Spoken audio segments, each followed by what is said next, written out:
Gente, boa tarde aí, quem tá aí com a gente já, quem tá pela primeira vez, quem já veio outras vezes. Bom, primeiro comunicado, não sei se tem alguém que tá vindo pela primeira vez na nossa reunião. Se quiser se apresentar, fica à vontade.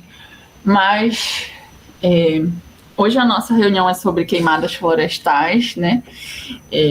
Como alguns de vocês já sabem, a gente está vindo num cronograma de meio ambiente esse semestre e a gente vai colocar temas de meio ambiente até o final do semestre, né? Então, a gente já teve discussão de agrotóxicos, extinção de espécies. A gente vai ter o Maico a primeira vez, bem-vindo, Maico.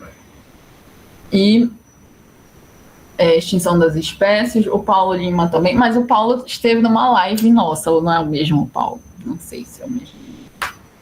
Ah, tá bom. Eu ainda tenho que cuspir ali a mentira que o Alexandre contou há 5 minutos atrás. Na década de 90, quando eu era criança, tinha 32 anos na década de 90, cara. Sei bem. Desculpa. Tudo bem. Hoje a nossa reunião vai ser mais informal, então podem ficar à vontade para comentar, para interromper.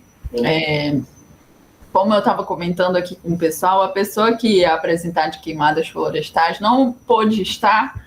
Então, o que a gente fez? A gente trouxe os pontos para discutir, né? Que eu vou colocar aqui no PowerPoint, de alguns artigos. E aí, a gente vai fazer nesse formato, né? Pode interromper, pode falar, fica à vontade. Mas em formato de discussão sobre esses pontos em torno de queimadas florestais, tá bom? E é isso. E aí a gente vai ter também, final de semestre, a nossa segunda jornada, que vai ser também de meio ambiente, vai ter teologia da criação, vai ter sustentabilidade, vai ter várias coisas. Então,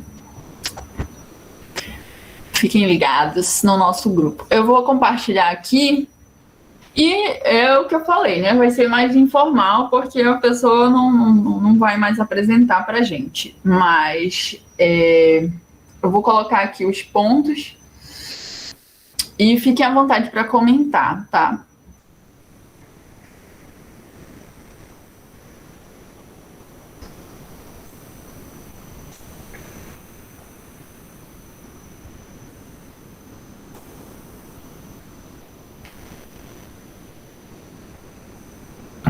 Será que eu consigo compartilhar só uma guia para aqui?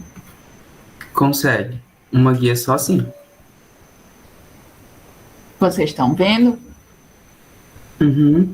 Chegou para mim.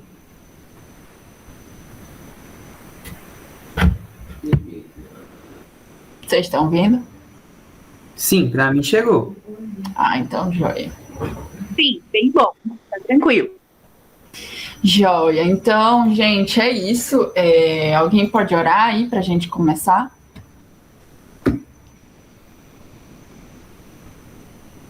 Eu posso. Depois, no final, eu falo da história da Pedra de Fogo. Agora Tá não. bom.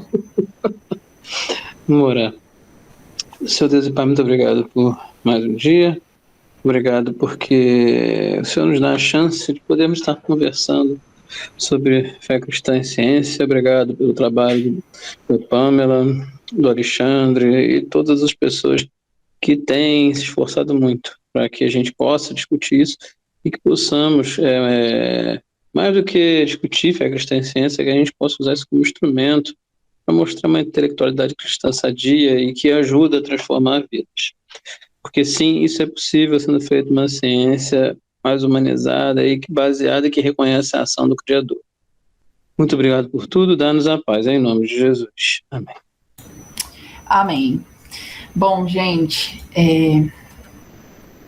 aqui a gente vai discutir a questão das queimadas florestais, né? Não sei em que região vocês estão aí, mas esse é um problema que a gente estava até falando aqui, que está no nosso país todo praticamente, né? Nós estamos num período que muitas regiões estão sofrendo dessa questão das queimadas, e a gente vai trazer alguns tópicos aqui para discutir. Bom, primeiro eu vou começar isso aqui.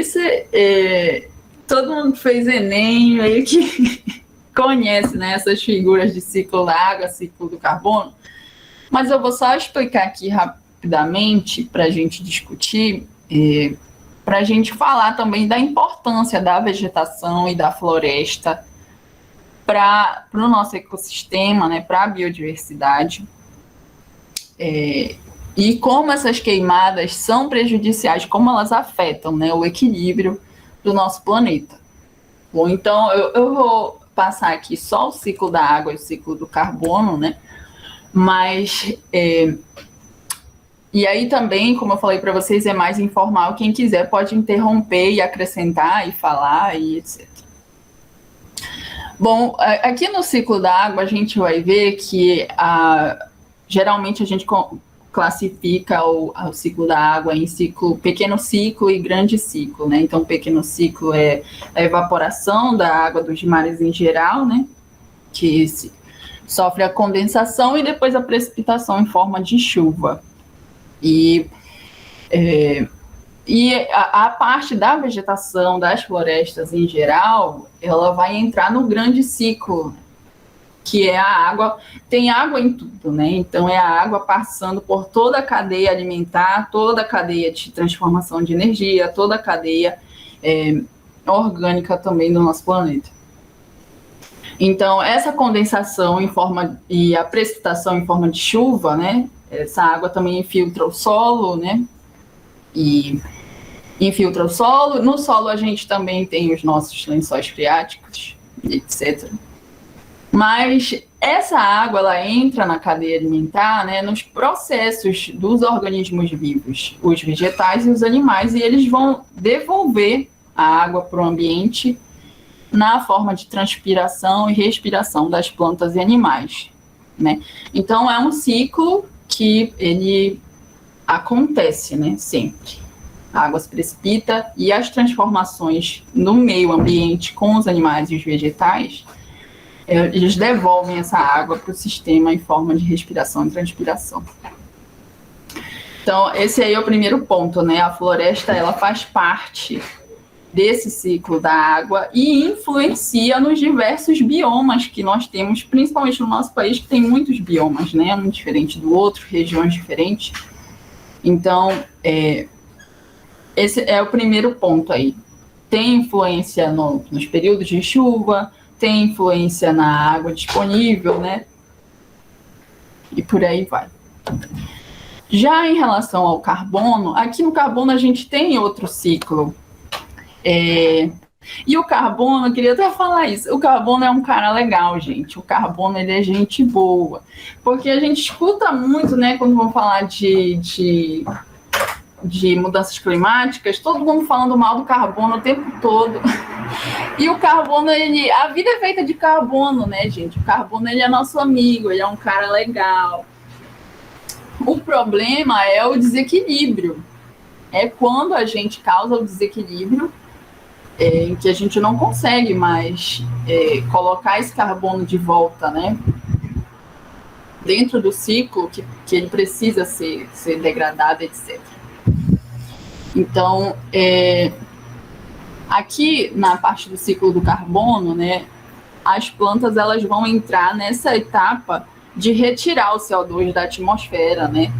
Os organismos vivos, né, fazendo fotossíntese e quimiossíntese, e esse carbono que faz parte de da cadeia de energia, né, ele vai entrar através da alimentação dos animais, né, e até a parte da decomposição, que a gente devolve também o carbono e a água para o meio ambiente, né?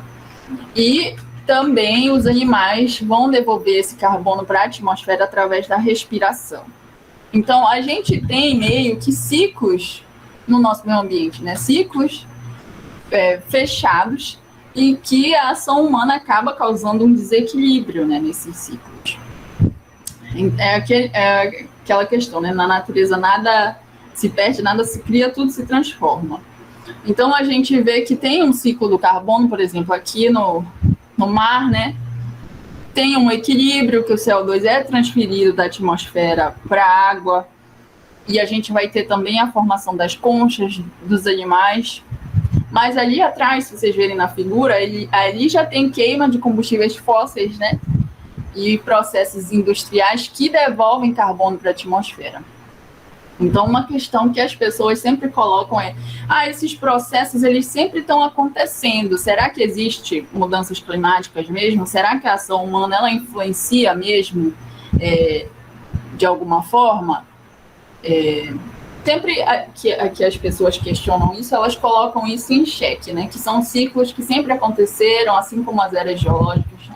Sempre aconteceram, vão acontecer novamente, e as mudanças climáticas... a gente não tem uma prova que elas estão acontecendo. Só que nesse período, né, que a gente chama de antropoceno, a gente tem a ação humana de uma forma, agindo, né, e atuando na natureza de uma forma que a gente nunca teve antes, principalmente nessa devolução do carbono para a atmosfera, que o ciclo do carbono não consegue mais dar conta do carbono que a gente está jogando, né? Então, a ação humana, ela atua, assim, nesses ciclos da natureza e influencia, assim, na questão do desequilíbrio.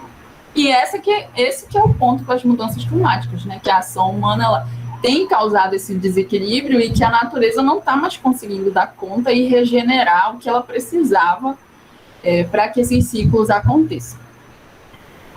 Bom, então... são esses dois pontos que eu queria colocar, né? Quando a gente fala de queimadas, a gente tem que lembrar que, além dos pontos que a gente vai discutir, a vegetação, a floresta, eles estão intimamente ligados com os ciclos biogeoquímicos do nosso planeta. Então, fazem parte do ciclo do carbono, do ciclo da água, de outros ciclos, e que esse desequilíbrio vai alterar completamente muitos pontos, né, dentro do equilíbrio biogeológico. E aí eu vou colocar aqui alguns pontos para a gente discutir. Em relação às queimadas, eu coloquei aqui, por exemplo, alguns pontos, as principais causas de queimadas. O fogo, por exemplo, ele é uma tecnologia milenar, né? E aí, consequentemente, ele é utilizado em muitos processos. E aí, as causas de queimadas, uma delas, e que é a principal no nosso país, é a agricultura e a pecuária, né? A queimada, ela é muito utilizada para renovação de pastagem, limpeza de áreas e demarcação de território. Esse é um ponto, que aí eu vou até comentar a questão da minha região, né? Eu estou aqui na Amazônia, para quem não sabe, sou de Belém do Pará, né? E um ponto, o Matheus até falou antes da reunião, poxa, achei que não acontecia queimada aí no norte, né? Só que aqui o Pará, por exemplo, se ele não é o primeiro, é o segundo estado em queimadas, né? As queimadas, elas acontecem por motivos diferentes, né? A gente tem aqui muito conflito de terra e como essa questão do fogo ser uma tecnologia utilizada por muitos povos, né? A gente tem aqui uma herança da cultura indígena, ribeirinha, né? Do caboclo que queimava para purificar, para limpar as áreas. E até aquela ideia de que a queima, ela deixa o solo mais fértil.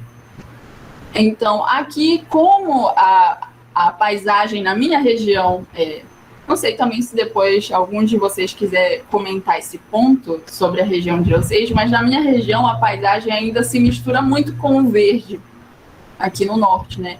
Que em muitos lugares a gente não vê mais isso. Mas aqui...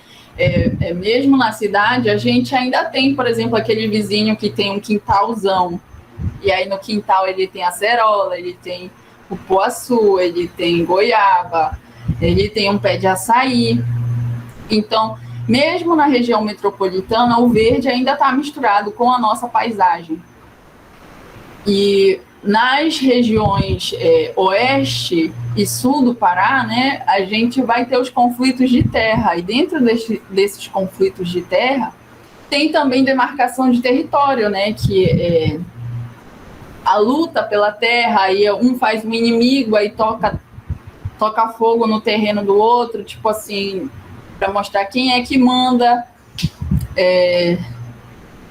Ou então uma própria falta de educação ambiental mesmo, né? Em que as pessoas ainda queimam lixo num terreno.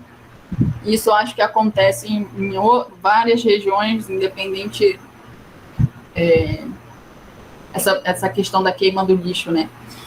E então eu vejo assim que as queimadas elas têm os seus problemas em cada região, né?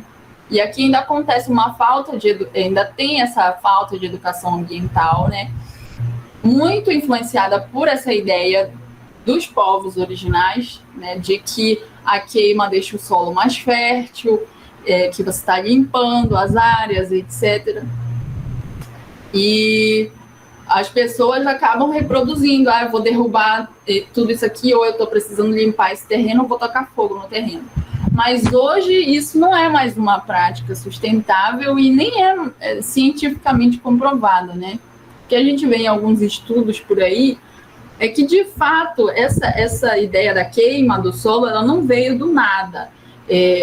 Tem uma evidência de que o solo produz ali uns nutrientes após a queima, mas é uma coisa instantânea. É instantâneo, né, que você vai observar. Só que com o tempo você queima de novo aquele terreno e aí aquilo vai diminuindo. Você queima novamente, aquilo vai diminuindo. E não é muito tempo de uma para outra, por exemplo, principalmente entrando mais na questão da agricultura e da pecuária. A gente tem uma queima de solo, né, para fazer pasto, etc. Então, no caso da agricultura e da pecuária, a queima ela está associada ao desmatamento, que aumenta essa questão, né? Então, você desmata aquela vegetação nativa e aí tem a queima para preparar, né, o solo para o plantio de capim. E aí você coloca a sua cultura lá, bovina ou qualquer outra. E aquela cultura ainda passa pelo processo de pisotear, de compactar aquele solo, né? E aí depois você vai ver um processo de desertificação ali daquele solo. Repetindo isso várias vezes, com o tempo, você degrada o solo, ele não tem mais os micro-organismos necessários. E aquela população ou aquele agricultor, ele vai se movimentar, ele vai sair dali, vai para outra região que seja apropriada para o cultivo dele, etc.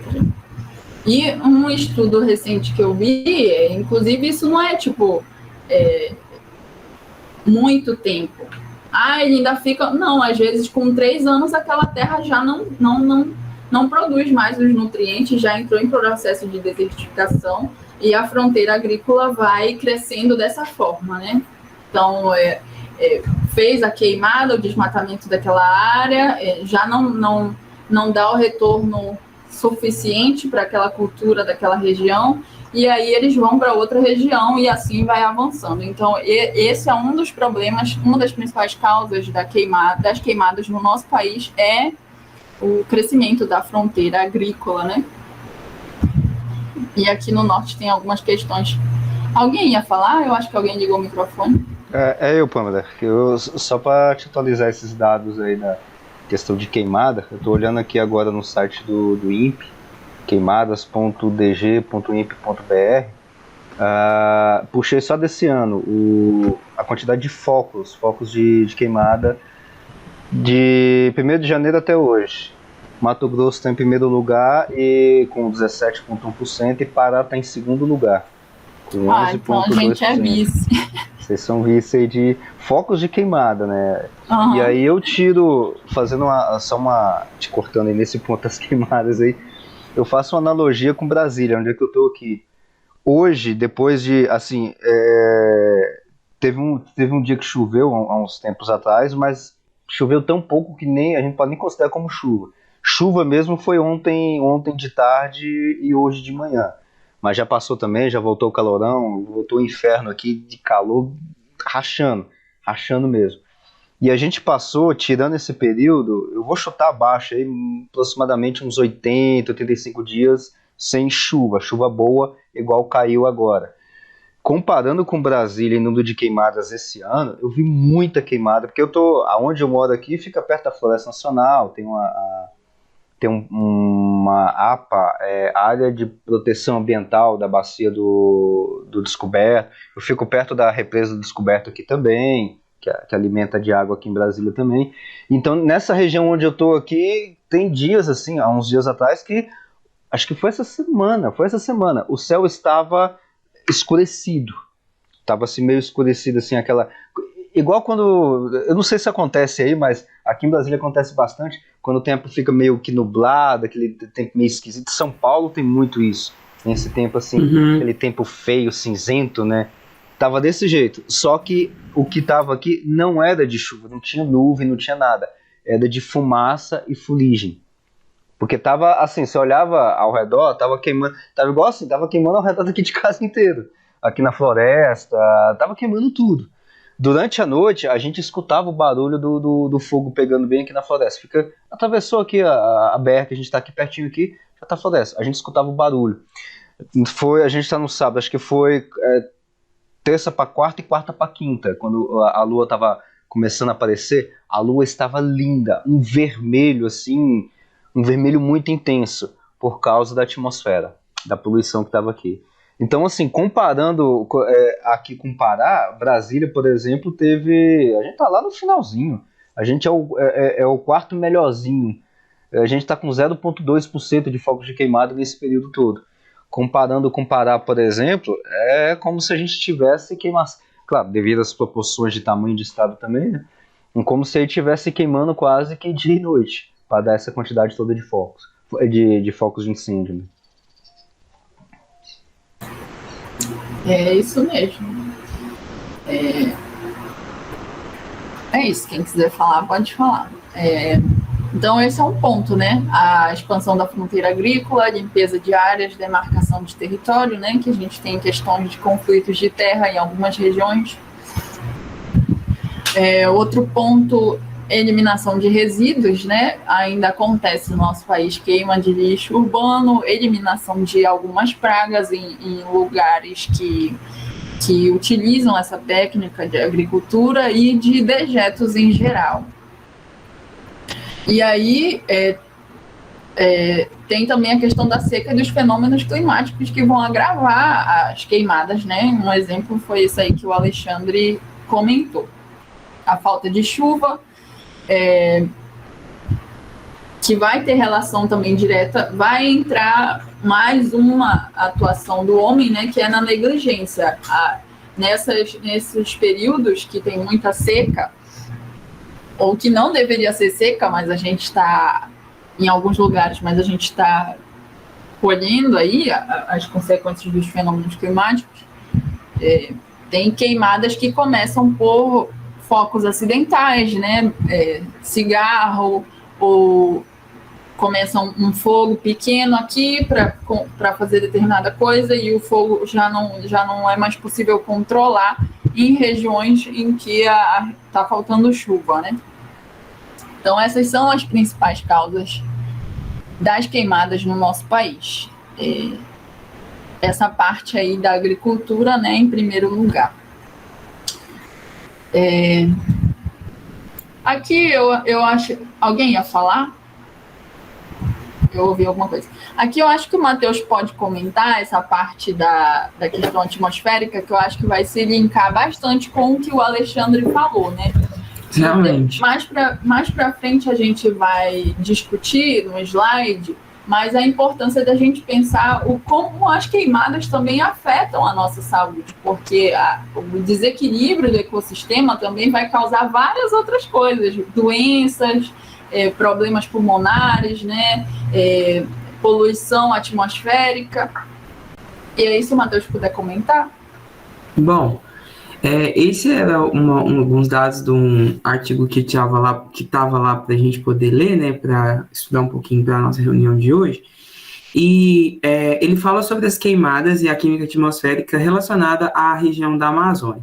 Porque, querendo ou não, as queimadas são uma coisa muito ruim, e essa questão da influência do ser humano na queimada, e tanto na devastação das florestas e para abrir pasto, essas coisas assim, e a influência do clima, aumentou os focos de queimada. As queimadas já existiam, tanto no Cerrado quanto em algumas regiões da Amazônia.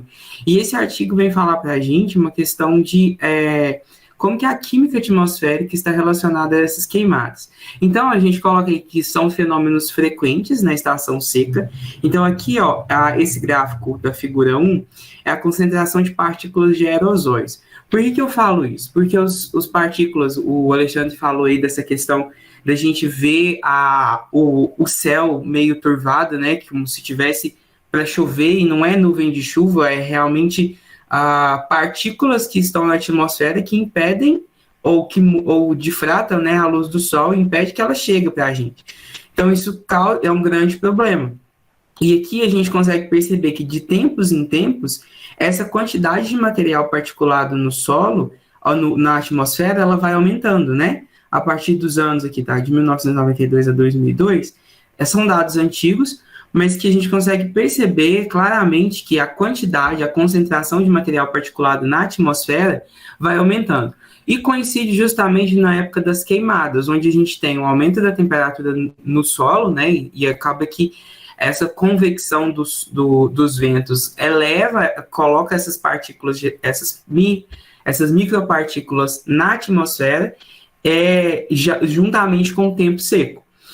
E, querendo ou não, essas partículas estão relacionadas a alguns processos biológicos e químicos importantes, como a ciclagem de nutrientes, porque nessas partículas, né, nesses materiais particulados que tem a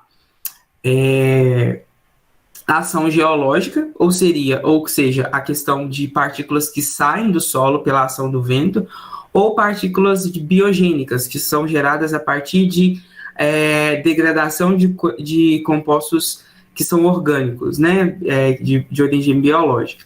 E acaba que esse material particulado tem uma composição química bem diversa, com alumínio, silício, fósforo, enxofre, cloro, potássio, cálcio, titânio, manganês, ferro, zinco e estrôncio. E um dos mais importantes, que a gente não falou lá na questão do ciclo biogeoquímico, porque é um ciclo biogeoquímico muito complexo, vamos colocar assim, é o do fósforo. Complexo porque, se a gente for olhar água, carbono e nitrogênio, são elementos químicos que têm compostos que são voláteis, ou seja, compostos gasosos. Então, a gente tem um ciclo mais rápido, uma vez que a gente tem a formação de compostos no estado gasoso. O fósforo, ele não contém compostos que se formam no estado gasoso. Então, a gente tem o principal deles, o fosfato, que é um íon que a gente não consegue ter no estado gasoso, ele fica no estado sólido. Mas esse material particulado, a gente encontra o fósforo sempre em terceiro lugar. Essa ordem aí é de encontro, tá? Que está no artigo. Então, o fósforo está sempre em terceiro lugar. E a gente percebe que a quantidade de material particulado grosso, né, é o que contém mais fósforo, e ele aparece normalmente à noite. Esse material particulado aumenta a concentração desse material particulado que tem fósforo no período noturno. E isso é importante, por quê? Porque o fósforo ele pode ser ciclado, passando por uma parte, né, a gasosa, não necessariamente está no estado gasoso, mas material particulado na atmosfera, e esse ciclo faz com que tenha uma menor perda de fósforo na região, principalmente da Amazônia, que esse artigo está propondo. Pode passar, Pamela, por favor? E, além disso, essas partículas servem como núcleos para a formação de nuvens, porque essa emissão de material particulado que é solúvel em água ajuda a formação das nuvens. Aí você fala para mim, Matheus, mas na época da seca não tem chuva. O que acontece? Como esse material particulado ele é solúvel em água, muito material particulado vai ser atraído pelas partículas de água. E essa partícula de água vai ficar distribuída, essas partículas de água vão ficar distribuídas nesse material particulado. Então, não dá tempo de ter a formação da nuvem na superfície desse material particulado. Por quê? Porque à medida que a molécula de água vai se depositando nessas partículas, depois ela já é evaporada. E não dá tempo de formação de nuvens. Por isso que mesmo que a gente tenha uma grande quantidade de material particulado nessa época agora, nessa época de seca, influenciado pelas queimadas, ainda assim não tem a formação das nuvens, porque essa água evapora devido a essa solubilidade desse material particulado. E além disso, por que a gente observa que fica o céu nublado, mesmo não tendo nuvens? Porque essa quantidade de material particulado, ela absorve radiação. Então, a gente tem o cálculo da espessura dos aerossóis, ou seja, esses aerossóis, essas partículas ficam maiores nessa época, porque a gente tem mais emissão desses materiais.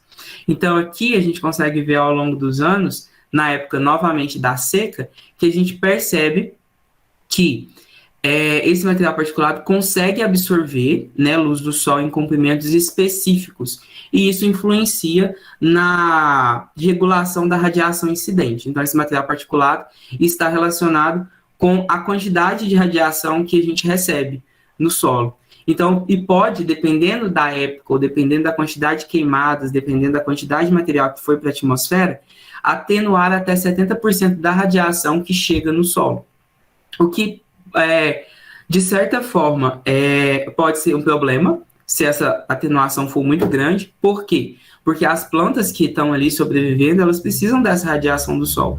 Se essa radiação do sol não chega numa quantidade suficiente, elas não conseguem ter uma produção, né, uma sobrevivência boa. Além do que, elas já estão no estresse hídrico, né? A gente tem menos água nessa época do ano.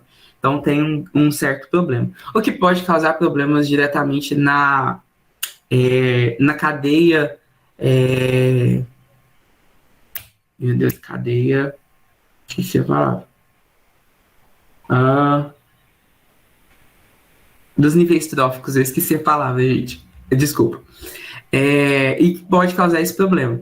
Então, é basicamente isso. Porque mesmo que as queimadas sejam um problema, o ecossistema já está meio que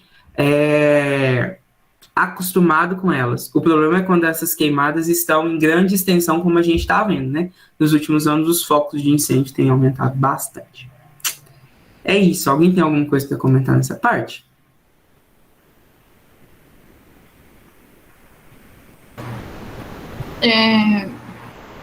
Eu só ia acrescentar, né, que essa parte aí da atmosfera, algumas regiões já podem observar problemas de saúde bem frequentes, né, devido à questão das queimadas das partículas no ar, seja por doenças respiratórias ou poluição atmosférica.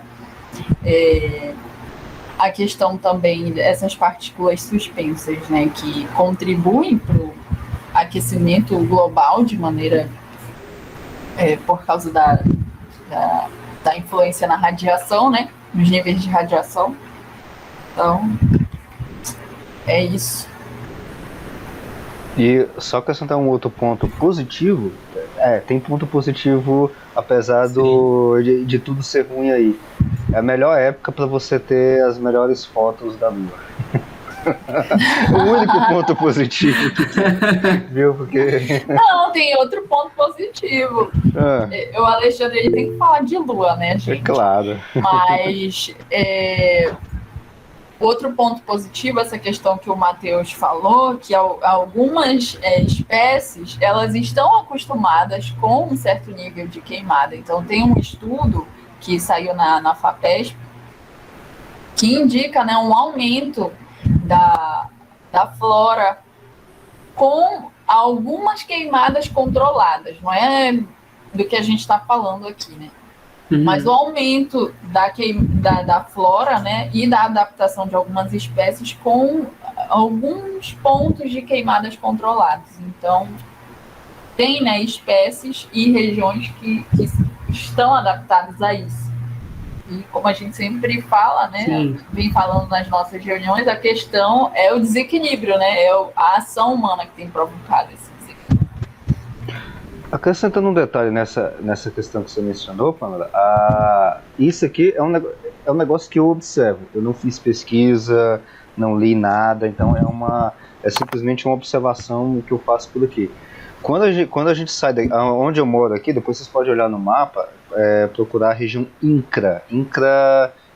Aonde eu moro é INCRA 9, então tem INCRA 8, 7, tudo mais aqui. Fica perto de Águas Lindas, se você olhar no quadradinho, a gente fica bem a oeste, quase que a sudoeste do quadradinho aqui do Distrito Federal.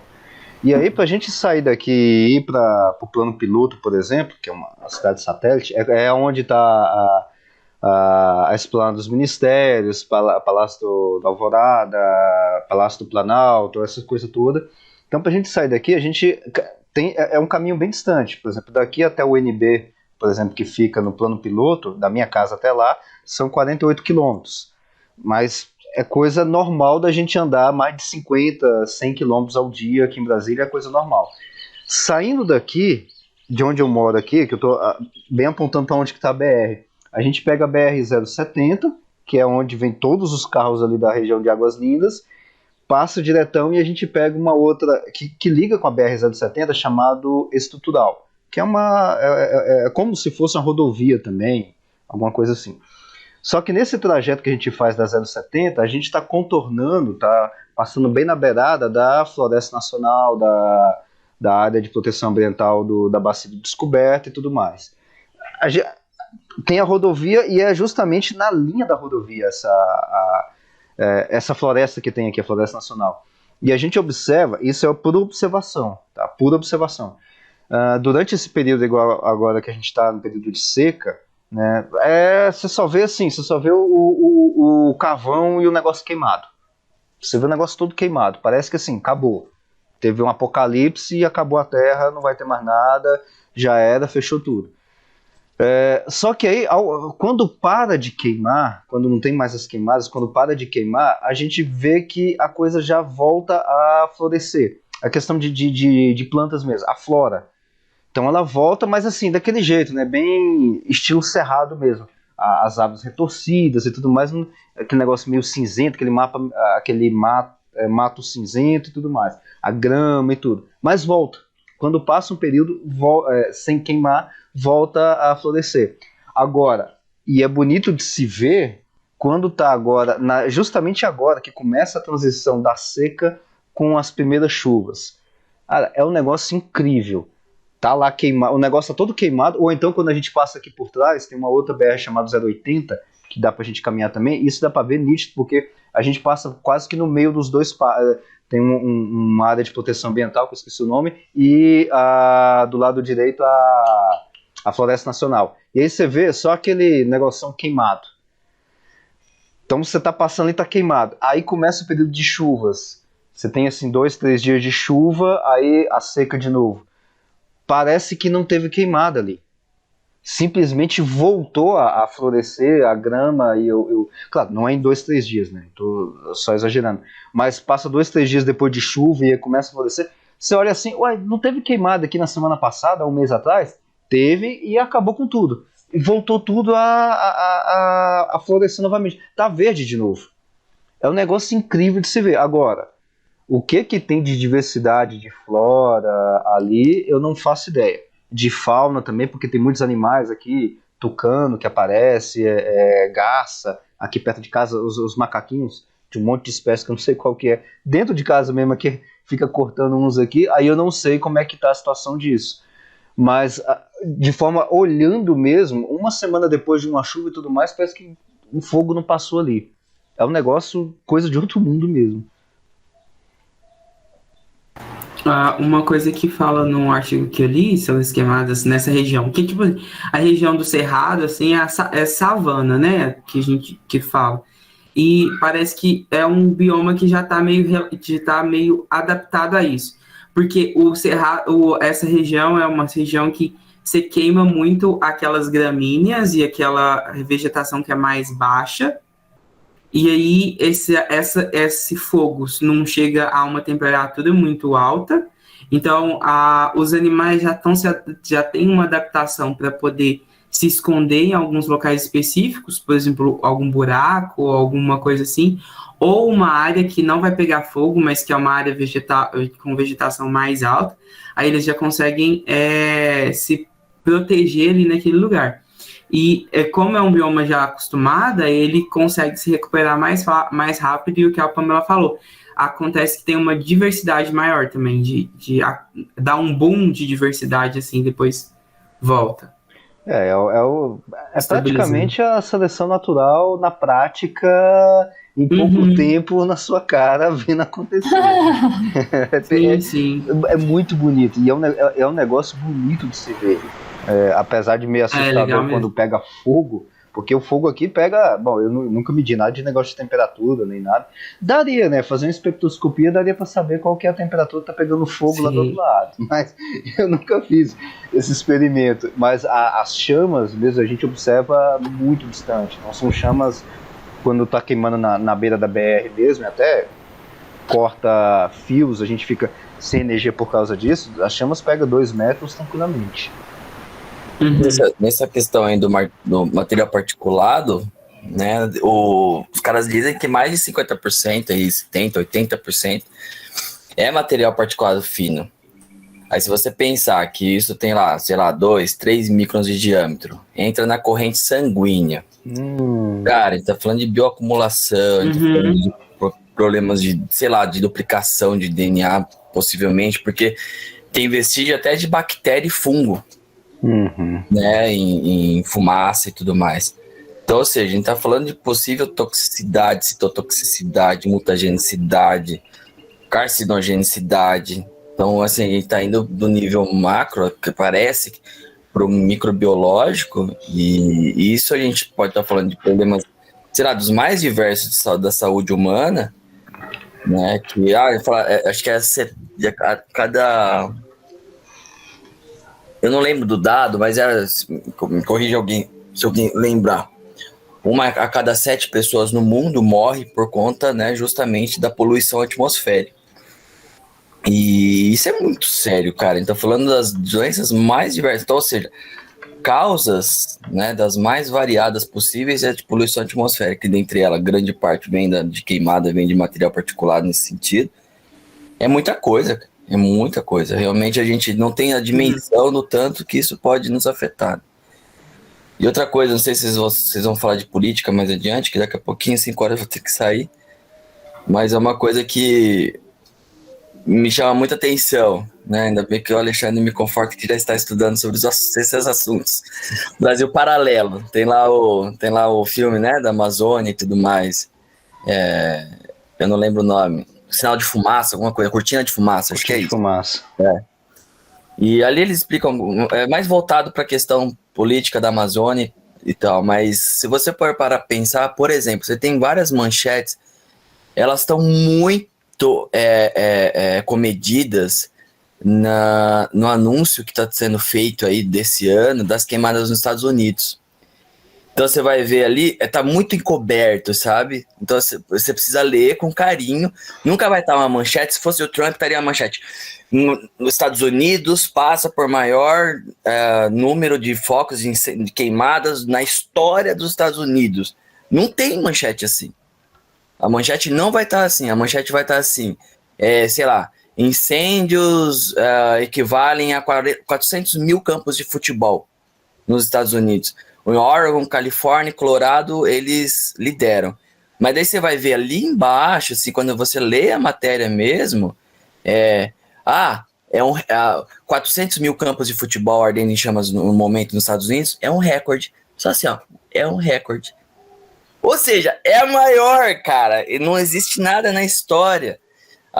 Esse ano 2021, de queimadas na história dos Estados Unidos como país, né? E a gente teve esse alarde todo, né? Não que seja melhor ou pior, não é isso. Estou dizendo assim, como que de fato existe essa tendência, né? A você ter mais divulgação mediática de acordo com o governo, com o cara que está lá. Porque o Biden é bonzinho, logo não tem queimada, né? Então isso é complicado. Tem esse outro problema que daí talvez mais atrapalhe o combate do que ajude, né? problema da mídia na hora de você divulgar essas informações com precisão. Eu tô vendo aqui uma notícia de 2020. Cara, foi por queimadas no mundo, por queimadas em 2020. Isso aqui é de 18 de setembro de 2020. Por queimadas no mundo, a maior quantidade de emissão de CO2 em 18 anos, no ano passado no mundo.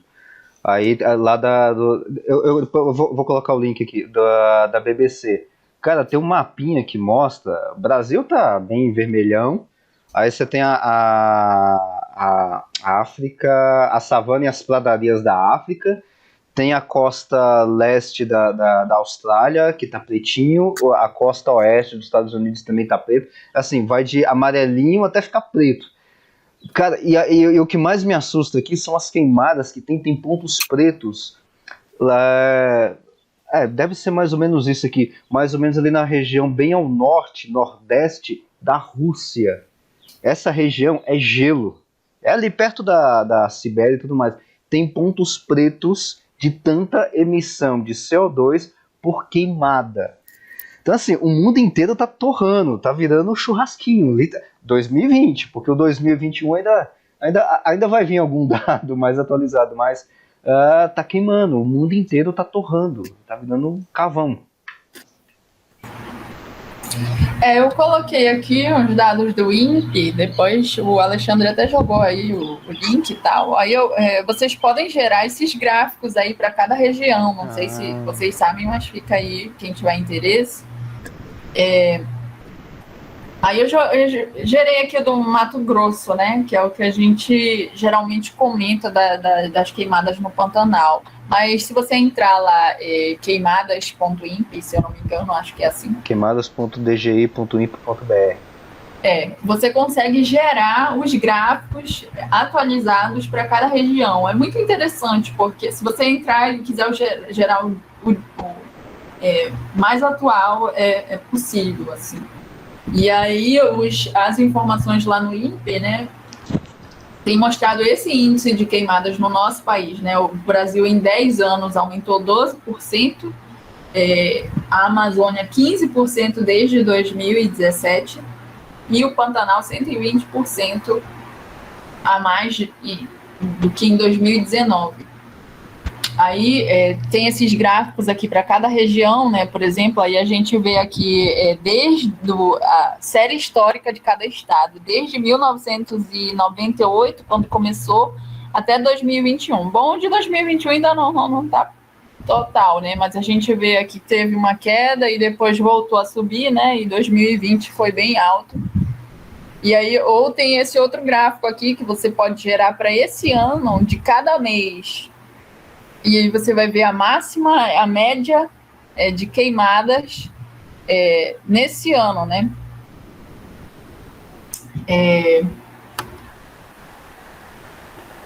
Esse gráfico aqui também é do INPE. Aí eles colocam lá também focos por países, né? Comparando os países, comparando os estados. Aqui nesse primeiro dos focos por estados, não tem jeito, vai aparecer aqui Pará e Mato Grosso do Sul o tempo todo, né? Ou então muda aqui para um outro estado vizinho ao nosso, Amazonas, Acre.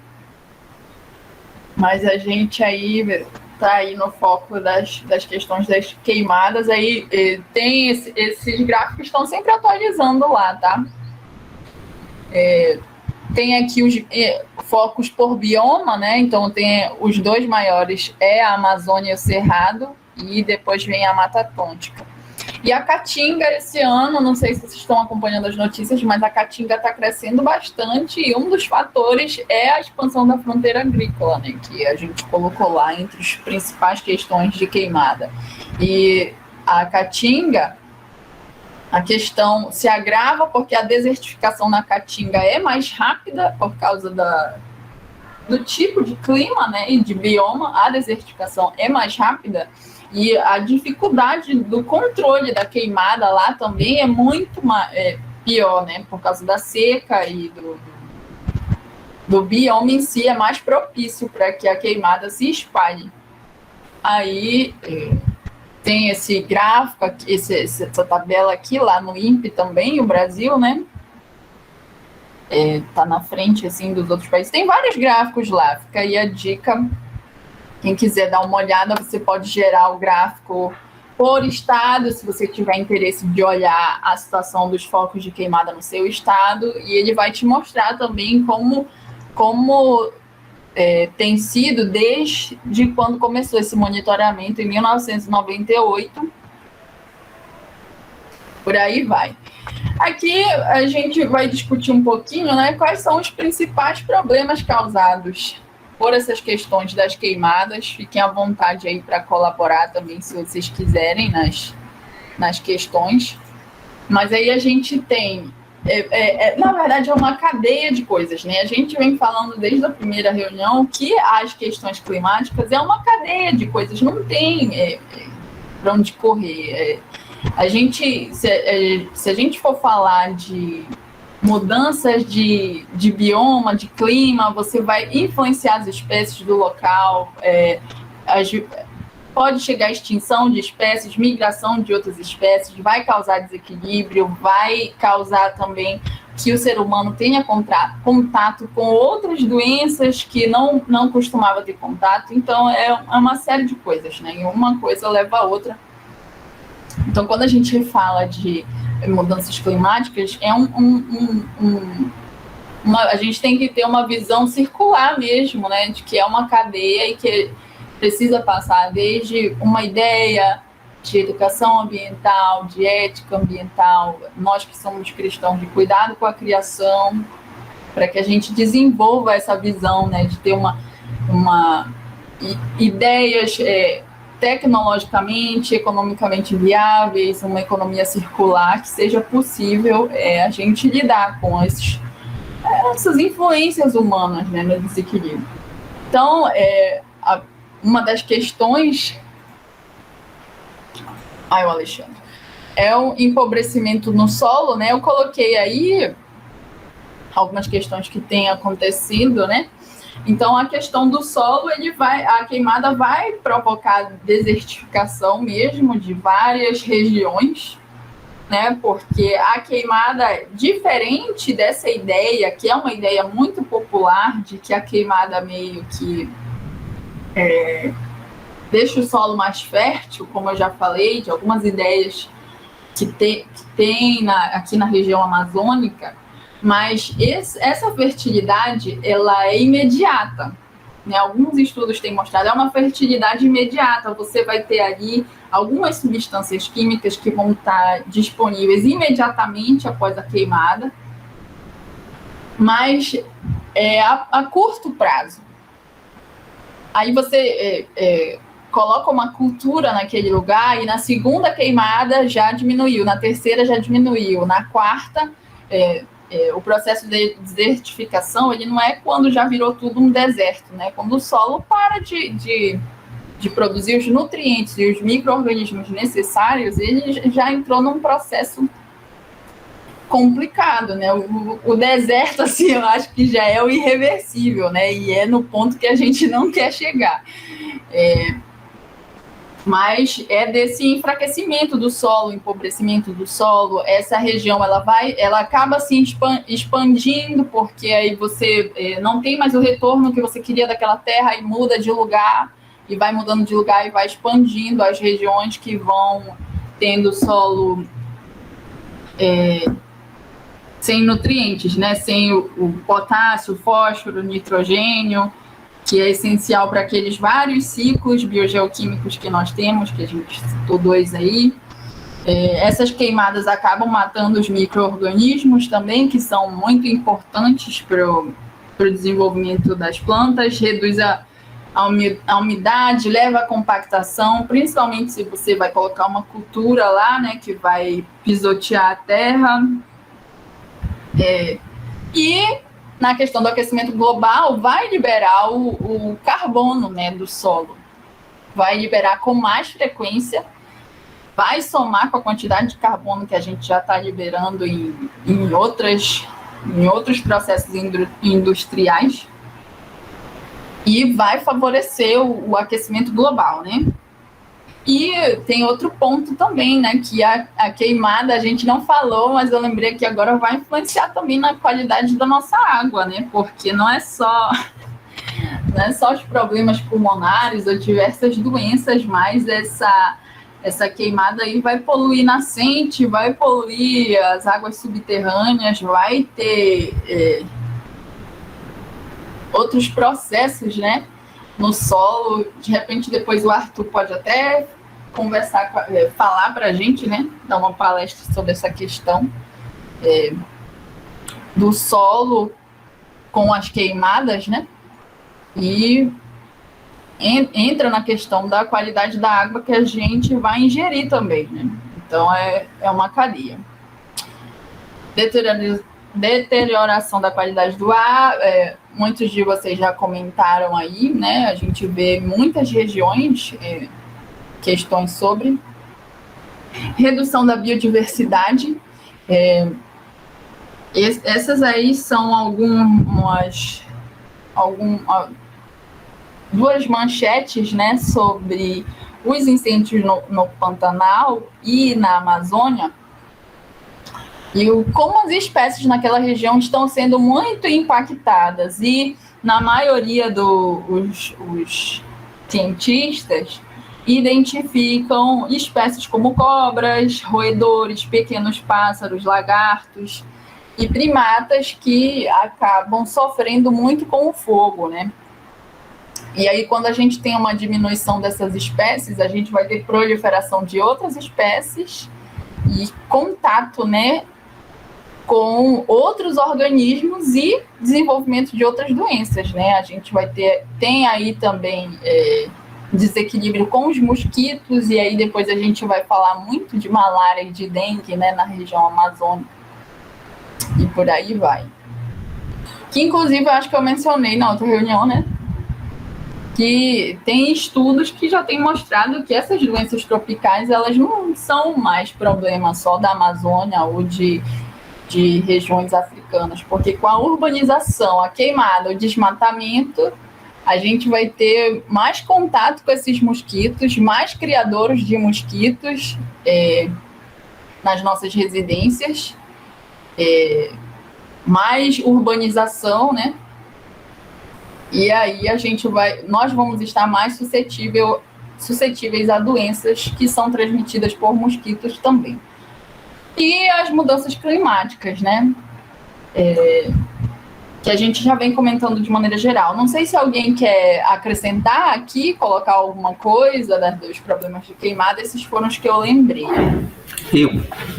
Na questão da qualidade do ar, tem alguns estudos que mostram que a quantidade de ozônio disponível aumenta bastante em algumas horas do dia, juntamente com as queimadas, porque o ozônio é produzido por reações fotoquímicas que estão na atmosfera, de algumas partículas que estão na atmosfera, e esse aumento da quantidade de ozônio pode também trazer influências na qualidade do ar, principalmente por conta que pode matar alguns micro-organismos e organismos, já que ele é bastante oxidante. Além disso, tem a emissão de monóxido de carbono, óxido de nitrogênio e dióxido de carbono, obviamente, que pode causar chuva ácida, né? Que são mudanças climáticas, que entram nas mudanças climáticas, que podem ser mais dois problemas aí nessa questão.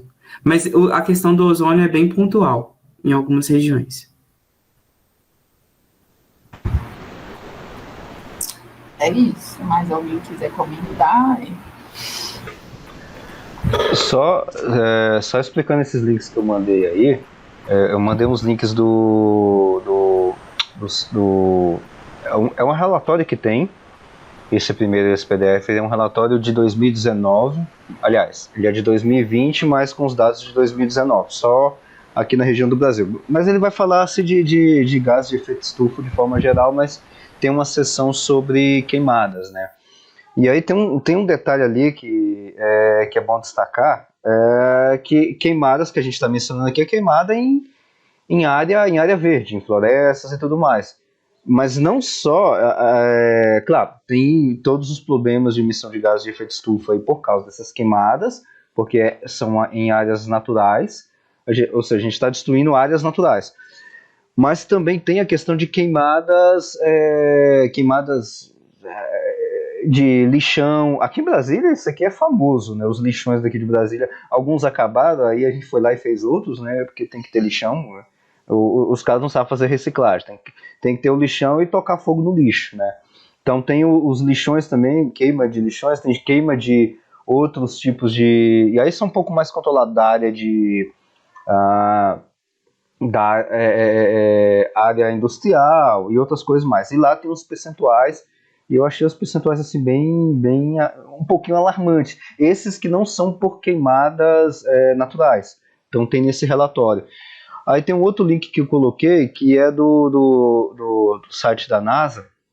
E aí eu achei um negócio interessante. Ele tem como se fosse uma simulação. Deixa eu até colocar a simulação que eu estou fazendo agora. Que você faz uma combinação de dois mapas. Mapa de monóxido de carbono e o mapa de queimadas. E aí é a nível mundial, não é só Brasil, é nível mundial. E aí ele tem uns dados até 2020, até março de 2020. Então você vai passando, ele tem... É como se fosse um flashzinho, então você vai passando ali para ver nas datas e tudo mais. Aliás, de março de 2000 até fevereiro de 2017, olha errado, até 2017. E aí você vai passando os dados e você vai vendo a atuação de ponto a ponto do que está queimando no mundo e a questão das emissões de gases de monóxido de carbono. E aí dá para combinar outros tipos de mapas também, outros tipos de coisa. E aí não é bem o nosso assunto de hoje, mas acrescentando, a gente tem, só com essa questão de monóxido de carbono, a gente tem regiões no mundo, por exemplo... Aqui, só passando o olho em cima, por exemplo, na região da China, a gente não tem muita queimada, né? Então a gente não tem muita emissão de gases, outros tipos de gases por queimada. Por outro lado, lá tem uma emissão de monóxido de carbono gigantesca. Só monóxido de carbono, tem os outros gases que dá para combinar. Tem outras regiões, por exemplo, aqui no Brasil, essa região que nós estamos aqui um pouquinho mais abaixo no Mato Grosso do Sul, e pegando Mato Grosso para lá, Bolívia, pega Argentina e tem um ali para cima, Peru. Cara, tá preto tanto em questão de queimada quanto em emissão de monóxido de carbono. Claro que não é só, a queimada não vai dar só isso, tem outros gases também. Mas aí você começa a fazer uma certa relação, porque não tem área industrial. Mato Grosso do Sul, Argentina, tudo mais, não tem área industrial comparativo, por exemplo, com a China. A China também, comparativo com a China, a questão de indústria. Por outro lado, aqui tem muita região de floresta e tudo mais que não tem na China. E aí eu só estou pegando dois pontos de forma isolada, porque você pega, por exemplo, na Austrália você já vê muitas queimadas nas beiradas, ou seja, justamente no litoral, porque é como se fosse uma grande ilha, e tem muita emissão de gás carbônico, principalmente no centro. Ou seja, você vai fazendo o mapeamento desse negócio, você tem que fazer assim com a cabeça boa, porque senão você fala, quanto tempo para acabar o planeta? Então a gente acaba colocando mais ou menos esse nível. E por último, esse último link aí, que é do Global Forest, que é sobre a questão de queimadas, como é que estão as queimadas de agora. Então ele é um monitoramento que você vai vendo onde é que está tendo queimada e tudo mais. É tipo aquele primeiro lá do INPE, só que a nível mundial e mais atualizado, com um monte de outros mapas também. Joia. Mas alguém quer comentar? Eu coloquei no gráfico que o Alexandre mandou a questão de material particulado com dióxido de carbono, também é bem alarmante, viu? A quantidade de material particulado, a concentração de material particulado ao longo do ano é bem complicado. Você usou, foi aquele da NASA, do Foi. Tem o tamanho de aerosol, o tamanho de material particulado. Ah, achei aqui. Tamanho de... Aí dá pra colocar. A China e os Estados Unidos, eles brilham vermelho muito forte. Como é que chama? O centro, a Europa Central também fica bem vermelha. É bem complicado isso. Eu tava vendo, eu até mandei lá no grupo de líderes hoje, alguns notícia, tem relatório e tudo mais. E aí acho que dos anos 1990 para 2019, eu acho. A China ficou com só que aí não é por queimada, né, por emissões de gases de efeito estufa de forma geral. A China ficou em primeiro lugar. A China só é um país, é apenas um país, com 27 ou 28%, praticamente quase um terço das emissões de gases de efeito estufa é de um país só. Os Estados Unidos estava em segundo lugar com 19, 20% mais ou menos. E a Europa, até 2012, agora que eu estou vendo aqui, até 2012, está com 17%. Só que aí você compara, a Europa é um monte de... algumas dezenas de países, né? Só que China e Estados Unidos é um só. E tem... e aí tem vários detalhes, tanto a questão... aí agora a gente está falando de clima de forma geral. E aí tem vários detalhes, tanto das emissões de gases de efeito estufa de forma geral, e, para piorar a situação, a questão de queimadas. A Europa já não tem mais o que queimar, né? A Europa já queimou tudo que já tinha de queimar. Não tem mais floresta lá, alguma coisa do tipo. Não tem. Aquela região ali ali para cima no norte, onde era dos vikings. Gente, como é que é o nome? Os nórdicos ali. Noruega, Dinamarca, aquela galera ali dos nórdicos, Suécia. Eles não tem mais floresta ali. Não tem mais. Né? Mesmo naquele tipo de paisagem, acho que o nome é Tunga, que tem paisagem, que tem floresta com gelo. Não tem. Já virou deserto de gelo lá há muito tempo. Né? Então é um negócio estarrecedor. Uma pergunta, Matheus, já que você colocou essa questão do aerosol, quando a gente fala de aerosol, o que? São muitos gases? Tem algum gás específico? Como é que é quando a gente fala de aerosol? Partículas. A questão do aerosol é o tamanho da partícula. Aí você está falando de micropartículas, na escala micro, né?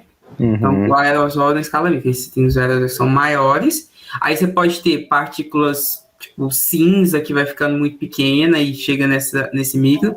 Ou você pode ter moléculas que são chamadas macromoléculas, mas que tem o tamanho micro também. Uhum. Aí você tem o que chama de colóide, né? Aí fumaça de carro é um aerosol, o jato de desodorante é um aerosol, porque você está mandando partículas que têm um determinado tamanho.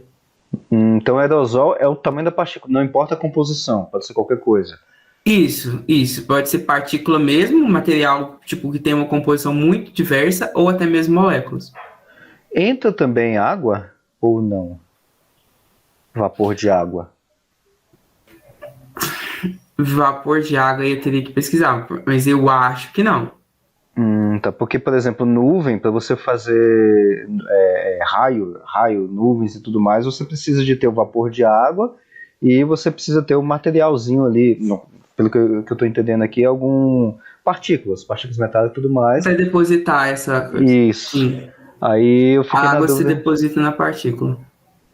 E vai começando a criar a nuvem, né? Isso, exatamente. Mas aí, no caso, nessa situação, eu acredito que a água não esteja não seja um aerosol. Por causa do tamanho da água, né? A tamanho de, tipo, se for considerar uma molécula de água, ela é muito pequena bem menor do que uma macromolécula. Uhum. Então ela não chegaria numa escala micro. Então a gente não poderia considerar ela um aerosol. Então só considera quando é molécula estável ou alguma coisa assim, né? É uma molécula que seja estável e que tenha um tamanho muito grande. Uhum, tá. Algumas proteínas podem ser macromoléculas por causa do tamanho delas. Aí vai depender. Mas é sempre na escala micro, né? Isso. Aí a gente está falando na escala micro. Beleza. Por exemplo, micelas. Você já ouviu falar de micelas? Uhum. As micelas não são necessariamente uma molécula só, mas é um aglomerado de moléculas que se forma na escala micro. Então são várias moléculas diferentes. Uhum.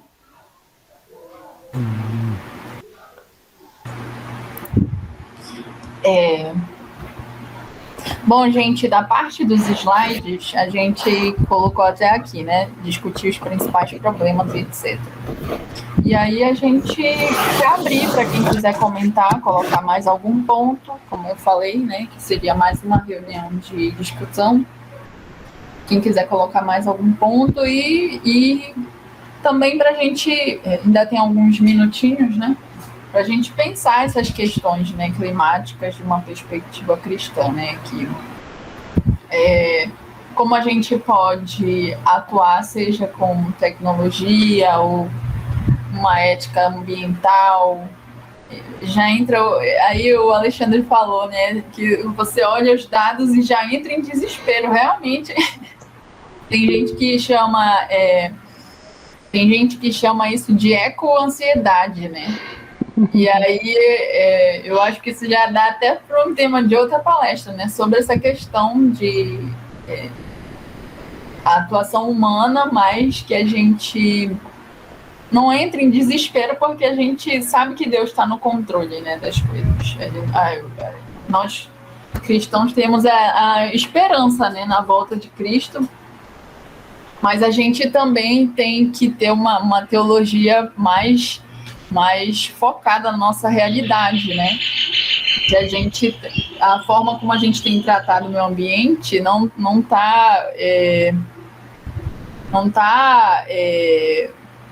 é de uma forma que a gente tem amado a criação de Deus, né? Como criador de todas as coisas, etc. A Fernanda colocou aqui, qual seria a solução para evitar esses problemas? Essa é a pergunta de R$1 milhão. Na verdade, isso aqui passa por uma série de questões, né, gente? Porque a gente está falando de mudanças climáticas de uma perspectiva das ciências naturais, mas isso aí é uma série de questões. É uma questão econômica, é uma questão política, é uma questão de desenvolvimento de tecnologia, é uma questão de educação ambiental, né? Tem um autor que ele fala muito, Guinebaldo Freire, que ele é professor de educação ambiental, que ele fala que ele acredita que o problema da crise climática, ele não é mais essencialmente um problema de tecnologia, ele é um problema ético mesmo, porque ele acredita que tecnologia e condições a gente tem, né, para mudar algumas questões, né? Mas já é uma questão mais ética, né? Porque tem que pensar numa economia sustentável, tem que pensar em questões políticas, é um emaranhado de coisas, né, gente? Uhum. E aí, qual seria a solução?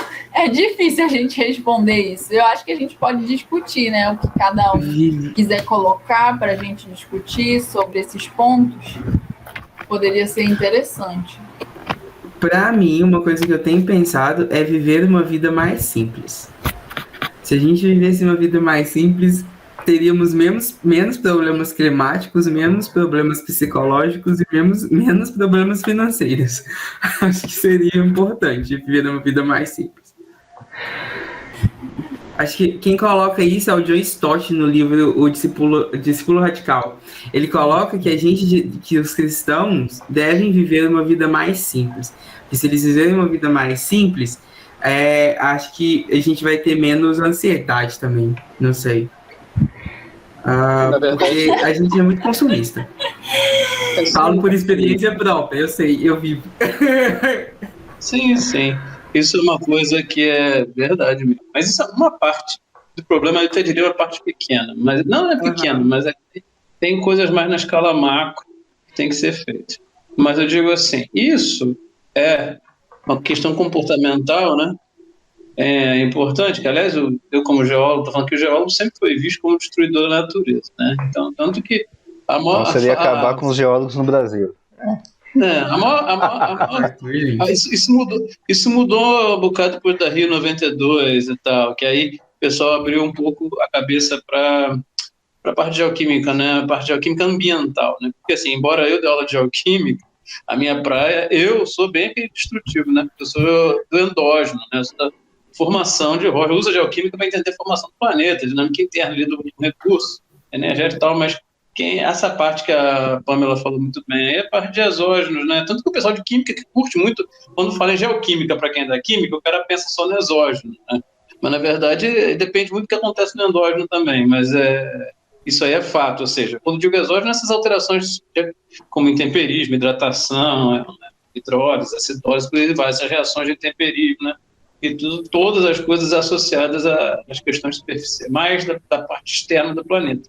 Mas o fato é que a mineração, enfim, recurso energético como um todo, né, petróleo, essas coisas todas só cresceram muito. O quão mais, como disse o menino que eu esqueci, o Matheus, não esqueci seu nome, desculpa, quão mais consumista a gente se tornou. Ele falou aí, e é verdade, deixa eu explicar aqui, pessoal, acho o nome dele. Matheus, sou eu? Matheus mesmo, Matheus Pimentel, né? Então, assim, porque é esse o fato, né? Uma das coisas, em termos de comportamento, eu não estou aqui defendendo uma visão riponga, não é isso que eu estou falando, porque os hippies, eu adoro falar com meus alunos hippies maconheiros, eu falo para eles direto, olha só, vocês estão falando aí, mas vocês têm celular, tem tênis novo, tem tudo isso, em tudo isso aí tem mineral, porque às vezes também vem essa discussão toda que me irrita muito, assim, do verde ao extremo, que é importante, mas que é na questão da ideologia, né? Eu começo, não, pelo amor de Deus, no dia que você demandar, se a gente quiser menos celulares modernos, se a gente quiser menos futurismos, enfim, você vai ter menos investimento nesse tipo de coisa, porque mineração está em tudo, os recursos minerais estão em tudo, está em tudo, desde a nossa casa, tudo isso tudo se faz com exploração/explotação. Então, enquanto a gente demandar, nós como planeta demandarmos isso, mais será produzido, e aí entra o problema da escala macro, né? Da atitude micro de cada um leva para isso. Então, o que a Pamela falou, são várias questões. As questões políticas, digamos assim, tem aí hoje essa questão de que até mesmo questões de investimento de empresas, né? A gente sabe que se você não está fazendo boa conservação do meio ambiente, tentam fazer uma questão econômica atrelada a isso, mas, assim, hoje o mais importante, eu diria, que teria que ser acelerado, está acontecendo, mas não no ritmo ideal, era realmente a transição da matriz energética. Uma das coisas que precisaria acontecer, está acontecendo, mas de maneira mais fluida, e é muito mais forte na Europa do que, por exemplo, para cá, ou seja, né, à toa que algumas empresas mudaram o nome, por exemplo, assim, Statoil para Equinor, a Eneva, assim, porque cada vez mais se custa você diversificar a matriz. Claro que o petróleo não vai parar de ser usado, embora ele seja finito, ele não vai parar. Mas você já tem mais uso de biodiesel, de eólico, de solar, de elétrico, né, a mobilidade elétrica, os carros elétricos, enfim, são coisas que têm que ser feitas. Se isso não for feito, realmente a situação piora muito para os próximos 15, 20, 30 anos. Entendeu? Então, em escala macro, isso está sendo feito, só que as pessoas estão, obviamente, não tendo que já se hoje tem muita questão política, econômica atrelada, e vocês sabem como é que é isso, né? Pouco me importa eu lado. As queimadas, o problema ambiental não é azul nem vermelho. Então, tipo assim, ele sempre existiu e continua existindo, e nossos políticos, na verdade, não importa a cor, o comportamento deles sempre foi péssimo diante disso, e continua sendo. Então, não tem época bonzinha, época ruinzinha, né? Então, assim, sempre foi ruim. Então, assim, macro falando, o que eu vejo mais de avanço hoje é a questão da matriz energética, mas só é mais forte em pontos da Europa, principalmente, a gente aqui é muito atrás ainda nisso, mas que teria, a gente até como cristão, acho que a melhor solução é a gente ter, não que nós iríamos nos tornar gospel hippies, não é isso, que vocês são, mas é que a gente nós nos tornássemos pessoas mais conscientes, e que entendêssemos, se você quer demandar cada vez mais e mais esse tipo de estilo, aí quando o Matheus fala isso, é perfeito, porque quando a gente fala isso, a pessoa já começa a dizer, que é um inferno hoje, né? Se a gente diz uma coisa do outro jeito, você é Bolsonaro, você é esse pessoal. Não tem nada disso. Jesus se preocupava com o social, pô. Também isso é se preocupar com o social, se preocupar com o planeta, se preocupar com isso, é obrigação do cristianismo, né? A gente tem que cuidar da obra que Deus deixou pra gente, né? Só que a gente não está fazendo. Então, assim, não é que não vai ter nenhum avanço. O avanço, que também tem que ser controlado. A gente sabe que precisa ter um avanço, não dá para ser só... sabe disso, não vamos ser hipócritas. Mas teria que ter essa mudança de educação ambiental, isso é muito importante. Talvez cada vez mais enfatizar isso nas escolas, etc. Agora, uma coisa até que eu quero aproveitar para deixar, falando demais, mas isso que a Pamela disse, quando ela falou do ciclo CO2, né, realmente é importante. A gente tem a questão do ciclo CO2, que controlou a questão do ciclo estufa-refrigerador ao longo do tempo geológico mesmo, então momentos com efeito estufa, momentos mais frios, mais quentes, em função da presença do consumo ou não de CO2, e de fato, realmente, os processos tectônicos contribuíram para isso. Do que eu estou falando, porque às vezes as pessoas adoram pegar nisso para dizer que então não tem ação antrópica, mas o que a Pâmela mostrou é muito real. A ação antrópica, ela é totalmente, a própria USGS, que é a Sociedade Geológica Internacional Americana, já reconhece isso, até porque o antrópico é igual a estalactite, aquele conta-gotas de muito e muito tempo, vai ali, pim, pim, e tá aí, e a gente está contribuindo grandemente todo santo dia, e é comprovado, sim, os problemas associados à ação antrópica. Agora, por que eu estou dizendo isso? Porque muita gente, às vezes, pega o fato de, digamos assim, a força geológica do planeta, ou seja, pelo fato da Terra transformar a sua energia térmica em cinética, eu sempre digo que a Terra não é vagabunda, a Alexandre sabe que eu falo isso, ela pega energia térmica e transforma em cinética, ela realiza trabalho, então, por ela fazer isso, ela está perdendo calor, né? Isso vai até afetar no fim dela um dia. Mas o fato é que, por ela estar fazendo isso, a gente tem os processos tectônicos que geraram, por exemplo, eventos magmáticos. Quando você separa um continente, como separou a África da América, a quantidade de CO2 que é liberada por causa do magma é enorme. Sim, é incalculável, mas as pessoas querem pegar esse argumento e ficar dizendo que não tem. Então a gente pode poluir à vontade, que nada se compara a isso. Não, até porque são aqueles episódios mais concentrados, mas você já tem um monte de estudos que mostram tudo isso que a Pamela falou, aí, principalmente o pessoal da Meteoro, da parte de química, mostrando que não tem. A nossa ação, a ação do homem, gerando toda essa contaminação, até por causa do que é envolvido que a gente gasta em relação aos recursos, na mineração, por exemplo, é enorme. Não é à toa que tem toda uma área de geoquímica ambiental que virou sinônimo de geoquímica médica, entendeu? A gente tem vários casos de contaminação de cemitérios, né, por causa de água que percola a próxima região de cemitério e aí vai contaminar uma região, ou uma mineração que não foi feito o trabalho devido dentro da mina, e aí o rejeito está contaminando uma área, sabe? Isso é muito comum, contaminação com metais pesados, porque tem muita coisa nessa parte exógena complicada, sabe? Você tem os casos clássicos, dos anos 70, lá de Bangladesh, mas que isso acontece em qualquer área que minera metal pesado. Se você não criar lagoas ácidas para poder decantar os pesados dentro da mina, se você não fizer isso, esses caras vão ficar expostos, vão oxidar, e aí você pode eles vão acabar contaminando as águas. E aí o povo, por exemplo, lá em Bangladesh, bebia água com metal pesado, aí deu câncer, acenocose.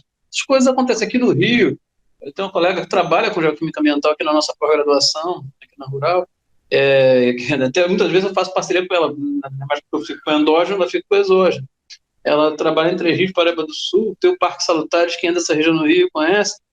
Eles tiveram um problema ali com fluorose nas crianças, porque tem uma mina de fluorito, ou seja, rochas que contêm fluorito, né, que é um mineral que tem flúor, e aí as drenagens, aí tá vendo, é onde o endógeno junta com o exógeno, né, a rocha está sendo temperizada e a drenagem passava ali, ajudava a transportar aquele material que estava cheio de fluorito, um flúor, e os poços estavam cheios de flúor. E a gente usa pasta de dente com flúor, não é isso? Mas então estavam tendo excesso de flúor, que era da água, mas pasta de dente começou a afetar os dentes das crianças, entendeu? Então, assim, é muita coisa. Então, a gente, não adianta. Tem que ter, sim, na minha opinião, avançar essa questão de matriz energética, porque, querendo ou não, existem energias mais limpas. A gente, e o Brasil, então, pelo amor de Deus, a gente vai fazer melhor uso de térmicas, ou seja, solar e eólica. Claro que energia, a questão do carro elétrico, o pessoal fala, claro que não é 100% limpa, a gente tem baterias, mas isso é um papo longo que pode se discutir, né? Enfim, mas são energias, de modo geral, se você fizer isso de maneira paralela, você pode fazer menos contribuição da combustão do petróleo, enfim, gerando mais contaminação. Acho que isso é um passo importante no mundo, tinha que ter, mas tem uma coisa que é da educação mesmo da gente. A gente tem, como o Matheus falou, a gente tem que a gente poderia se contentar com um pouco menos, porque tudo isso vai demandar, que a gente está falando às vezes de petróleo, essa parte de recursos energéticos, mas uma parte muito complicada é a parte da mineração, entende, gente? Por que vocês acham que o grande problema no nosso país hoje, politicamente, em termos de recursos energéticos, não é questão, tem essa situação da matriz energética, mas vai acontecer até no Brasil também. Já está eletrificando, um exemplo, os carros, vai ter Mas um dos grandes problemas é a mineração. O marco da mineração já está há anos, há mais de 10 anos que, inclusive, as empresas do setor de mineração não estão fazendo as pesquisas que elas poderiam estar fazendo, seguem no ritmo da exploração, porque ninguém toca no marco da mineração, que é muito. A regulação da parte de mineração é muito mais complicada do que a discussão dos royalties do petróleo. Mas muito mais. Porque às vezes tem uma determinada exploração de um minério e tal, que é muito específico de uma cidadezinha. Sabe? Tem vários casos muito particulares. Aí quando você fala isso, envolve dinheiro, bufunfa, dividir royalties. Vocês lembram do seu rolo, como é que foi com o petróleo? Mas você imagina, então, mexe com dinheiro é uma desgrama. Mexer com questão política também. A parte de mineração é algo que, se a gente não mexer, a gente vai ter muito pouco avanço. Porque, eu estou falando, a forma, vocês têm que ver como é que são as coisas em algumas pedreiras, tem mineradoras, elas têm que ter lá os geólogos, mas já visto os casos aí que a gente já teve com empresas grandes, né? Brumadinho, etc. Mas você imagina pedreiras. Eu orientei uma monografia na pedreira aqui no Rio de Janeiro, que o menino fez uma monografia, ele fazia estágio lá e fez uma monografia que foi até legal, ele mostrando até problemas estruturais, algumas falhas geológicas e tal, e sugerindo melhor forma de manejo e corte de estruturas na pedreira para não afetar a região em volta das casas, porque tinha moradores próximos, né? Fazendo lá dentro da pedreira, a gente encontrou os caras no rejeito da pedreira, os caras de maneira porca e mal cuidada, sem nenhum, porque você tem que ter toda uma maneira de você separar o que é o rejeito, entendeu? E dentro da engenharia. Os caras simplesmente estavam jogando o rejeito todinho no talude, para trás e no quintal das casas. Então,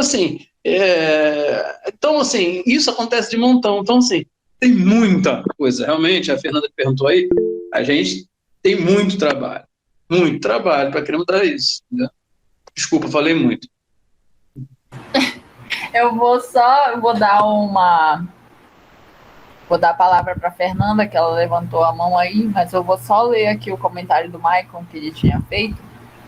Vou aproveitar para fazer um jabá disso aí que o Arthur falou, que a próxima reunião vai ser sobre energia solar, né, com o Moisés, que é engenheiro. Então, daqui a 15 dias a gente vai falar de energia solar, quem quiser participar. E é isso mesmo, esse é um ponto, né? Tem a questão da matriz energética. Eu ia comentar mais duas coisas que eu esqueci, mas eu vou ler aqui o comentário do Michael. Ele diz, comentando a fala da Pamela, com o aumento do desmatamento, o aumento da interação cidade-animais silvestres, a tendência é que cada vez mais o mecanismo de spillover acontece. Esse é um termo muito conhecido na virologia, em que um vírus que é normal de uma espécie passa a infectar uma espécie diferente, que pode ser os seres humanos. É o que pode ter acontecido com os coronavírus e até mesmo a gripe influenza. Esses processos estão muito relacionados com o aparecimento de novas doenças. Não sei se o meu comentário ficou claro. Ah, sim, ficou sim. É isso mesmo.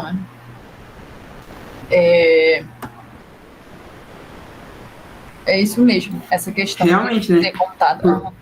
Por causa do desmatamento, né? Você desmata, né? Que é uma coisa que a gente falou aqui também, você está caminhando cada vez mais, tirando o habitat daqueles animais que a gente não teria um contato muito grande, né? Então acaba que vem pra gente também. A Fernanda, você quer ligar o microfone para fazer seu comentário? Não, eu só ia acrescentar a respeito do... Não sei quem estava falando sobre o problema da mineração, mas aqui no Paraná, onde eu moro, tem tido muitos problemas. Até a Universidade Federal do Paraná está estudando contaminação de chumbo no solo devido a problemas de mineração. Então, eu só queria acrescentar assim, que esse assunto vai longe ainda. E infelizmente, as pessoas também não estão dispostas a mexer nessa área, né? Porque é um ponto que precisa ser tocado. Eu só queria acrescentar assim, que a fala, né, anterior foi bem importante. Muito obrigada. Não, Fernanda, é perfeito, porque no Paraná é isso mesmo, porque aqui, enquanto no Rio a gente está acostumado com pedreira de granito, aí no Paraná é cheio de basalto, né? E basalto tem muito chumbo. Então, assim, é um problema. Verdade. Então, assim, a próxima... Pode falar. Pode falar, Pedro. Fala. Não, eu ia falar que a gente vem de umas reuniões discutindo tantos problemas que a gente fica triste. A próxima vai ser de energia solar, para falar assim, em coisas mais legais para a gente ficar feliz. Tem solução vindo aí. Aqui no Paraná tem grupos de pesquisa que eu tenho espetado, assim, eu moro em região metropolitana de Curitiba, né? Mas eu conheço um instituto de pesquisa chamado Instituto Pelé, Pequeno Príncipe, que ele já tem uma linha de pesquisa que é geomedicina, que é justamente voltado para essa questão ambiental, para estudar, porque tem a associação de alguns tumores, algumas doenças, e eles estão pesquisando para ver qual é o impacto disso ambiental, o que isso tem relacionado. É bem interessante.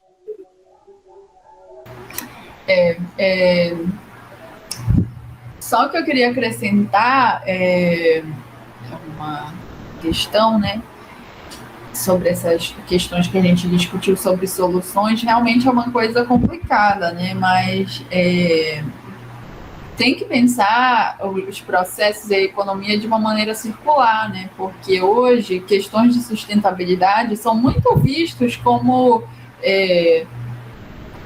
decisões individuais que uma classe mais abastada consegue ter, porque o estilo de vida minimalista, na verdade, está virando um estilo de vida caro, né? Porque para alguns consumir orgânicos, você reciclar, por exemplo, aqui na minha cidade, em Belém, que não tem coleta seletiva, tem coleta seletiva, mas se eu pagar uma mensalidade por mês ou trimestral, isso é coisa que algumas famílias não podem fazer. Então, como é que a gente vai possibilitar o acesso de pessoas mais pobres a uma economia sustentável, a essas questões, entendeu? Tem que pensar uma educação e uma economia que eles chamam de economia circular, né, que essas medidas sustentáveis, elas têm que voltar também com um retorno, né, para essa população, com cooperativas, etc. Um retorno para que essa população consiga também se integrar ao sistema, porque alimentos orgânicos, o estilo de vida que a gente fala sustentável, às vezes ele acaba sendo mais caro do que a população mais pobre não consegue ter acesso a você pagar, por exemplo, uma mensalidade para você separar o seu lixo, que é uma coisa tão básica, mas, por exemplo, na minha cidade não tem, né? E aí só algumas pessoas vão pagar para fazer isso, e é muito difícil a gente conseguir gourmetizar a coleta seletiva. É muito difícil você falar de educação ambiental para uma população pobre. Como é que você vai falar? Mas aí por mês você paga um valor para a cooperativa vir aqui separar, né? É difícil. Então, tem que pensar em vários... a gente tem que pensar no nosso estilo de vida, mas tem uma questão da economia também, que precisa ser uma economia circular, precisa pensar de maneira global, né, nas mudanças climáticas, para que a gente possa reutilizar e reciclar de maneira geral, que não seja uma escolha das pessoas você ter acesso a coisas e serviços sustentáveis. Não seja uma escolha de quem pode pagar, né? Seja uma questão, uma questão de educação ambiental, mas que faça sentido para a realidade das pessoas, né? Eu acredito que é assumir a sua responsabilidade, né? Porque, tipo assim, se você tá pagando uma outra pessoa fazer uma coisa que é pra você fazer, você tá terceirizando o serviço. E você tá tirando a sua responsabilidade de cuidar daquilo, do lixo que você gerou, de cuidar, de pensar em diminuir o seu consumo, essas coisas todas. Realmente. Isso é complicado. Não sei se tem mais algum comentário. Só para fechar com a notícia, aliás, a notícia não, uma solução que a menina perguntou aí, qual a solução? Solução simples, fácil, barata, ir para Marte. A gente estava indo para Marte até em 2030. Bora todo mundo para lá, terraformar Marte. Pronto, vamos para o espaço. Mandar o lixo para o espaço, mandar o lixo para o Sol. Não, e tem projeto para isso, para mandar para o Sol, mas aí vai ter um problema, né? Você tá mandando componentes para lá e pode não vai voltar. E não vai voltar. Aí tem escassez de negócio, aí que isso nem vai ficar caro mesmo. Tem um outro projeto é como se fosse um lixeiro espacial, porque no espaço também tem bastante lixo, né? Tem uma outra empresa que já estava fazendo, eu não sei como é que tá o pé disso, né? Que a ideia deles é pegar o lixo da Terra e mandar aqui para a parte subespacial, solta lá, porque aí ele volta. Só que ele volta, ele incinera no espaço, ele pega fogo. Então ele simplesmente você não tem poluição. Aliás, tem a parte de poluição ali, dependendo da quantidade e tudo mais. Mas você não tem problema de lixão aqui, botar fogo, essas coisas. Eles estavam em pesquisa justamente por causa disso, porque e a questão de poluição na alta atmosfera, né? Ou seja, acima de 15, 20, 30 quilômetros de altura. Como é que esse lixo vai interagir com a radiação que vem do Sol? O problema não vai ser nem a interação do lixo em si, mas vamos dizer assim, o resíduo queimado. Porque ele vai entrar e ele vai queimar. Ele vai queimar, só que aí vai ficar...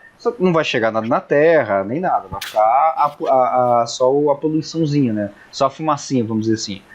O problema que você está pesquisando quanto disso é poluição para a atmosfera. Então, foi aonde eu vi, mas eu acho que não foi as ideias que foi para frente ainda. Graças a Deus. Algumas saídas. Mas é melhor sair para Marte, né? Ou para a Lua. Vamos para a Lua agora, se der tudo certo, 2024, vamos estar voltando para a Lua, vamos pegar carona. Muito melhor.